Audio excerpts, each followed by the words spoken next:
Okay, happy Sunday, everybody. Ricky Bobby, Cowie, and Deeksy are here. And somebody asked me, okay, dude, when I start talking here, the birds start to squawk because they think I'm talking to them. So just ignore them. But anyway, what do we got? Somebody asked me the other day, they wanted a roebellini update. So, funny you ask, because I have always said that roebellinis have been the most bulletproof palm that one could ever have, especially indoors, because they tolerate moister soils than some other palms. Sometimes people even label them as like a swampish style environment from their native habitat in Asia.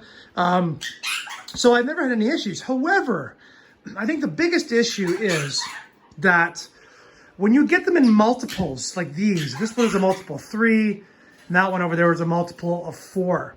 So basically, these pots become massively root bound. Like, it's insane. There's no dirt in there. It's just root on root on root. And they do suck up quite a bit of water. So you do have to watch. They have to be watered a little bit more than some of these other palms. However, this year has been strange. So for the first time in the 3 years I've been doing indoor palm growing here in Southern Ontario, this year I've had more of an outbreak of scale and mealybug insects on the palms. Here's an example. You see these white specks on this? This is a Christmas palm. Those are actually insects.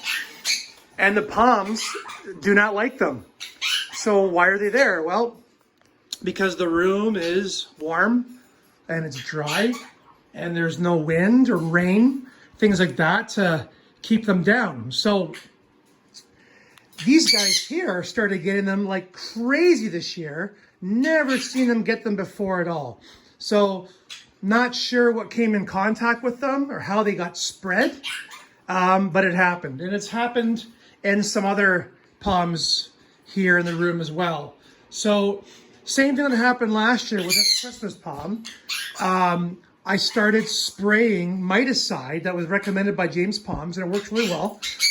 And this is the same thing that happened last year with my Christmas palm, is that I had to spray almost daily to get the mites down.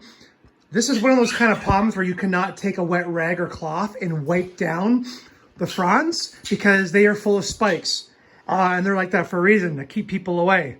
So basically all you can do, now if you have warm weather, you can take these things outside, get a hose, and spray them down really hard and try to knock them off the plant.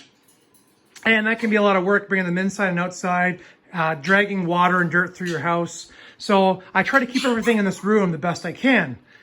Unfortunately, this year, these palms have actually been declining. And it's funny, both of my roebellini pots have been declining, whereas Thrynax radiata, Christmas palms, all these seedlings, pineapples, Washingtonias, queens, foxtails, Bismarckia, Cocothrynax, old man palm, and bottle palm are all doing perfectly just fine. All getting the same care, the same style of fertilizer, the same water, everything. So the only main difference was that these guys were completely covered head to toe in bugs.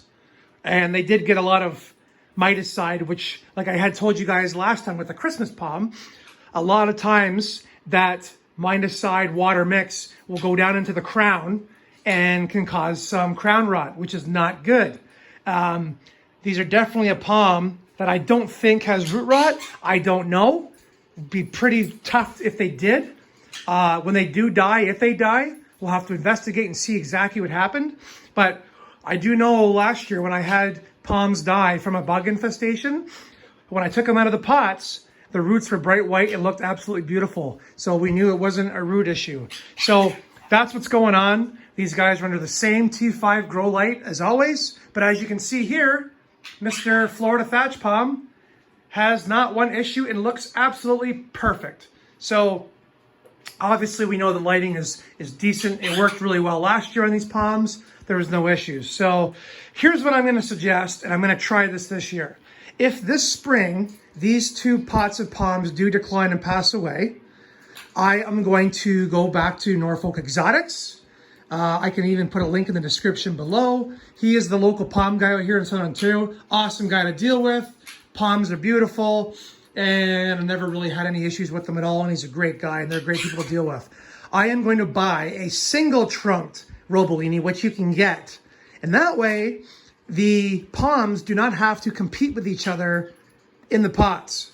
Now you have to remember, most palms that are brought up here to Ontario, Canada, they're sold as annuals. Not many people necessarily keep all their palms. A lot of the people just let them die.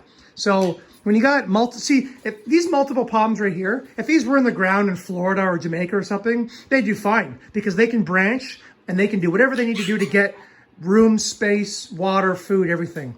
In a pot like this, congested, it's not the same situation as out in the wild. So it can be harder to make them go. And that's why these guys right here are now single trunk. They were both bought as triple trunks. And the strongest survived. And as you can tell, they look beautiful. So that's what I'm going to come up with. That's my hypothesis on this. But you guys wanted an update on the roebellinis, the pygmy date palms. And yeah, not doing well. Now, that kind of thing does happen. When you're taking care of so much stuff, sometimes things get missed. But I usually do a quick daily inspection and spray things if I need and make sure I keep up on the watering, etc. So we'll see what happens this spring if these guys make it. If not, you know what? They were really cheap. It sucks to lose palms when you've tried so hard to keep them. But, you know, things do happen, especially when you have 300 of them. So anyway, guys, have a great Sunday. Good football on tonight. Go Buffalo Bills. Go Chiefs and Buccaneers. I'm rooting for all of them, even though one of them is playing each other. Anyway, guys, have a good Sunday. Happy palm growing. And tomorrow we start the build. My new Waterbox 65.4 aquarium is here. We'll do a build thread on that. Okay, see you, bye.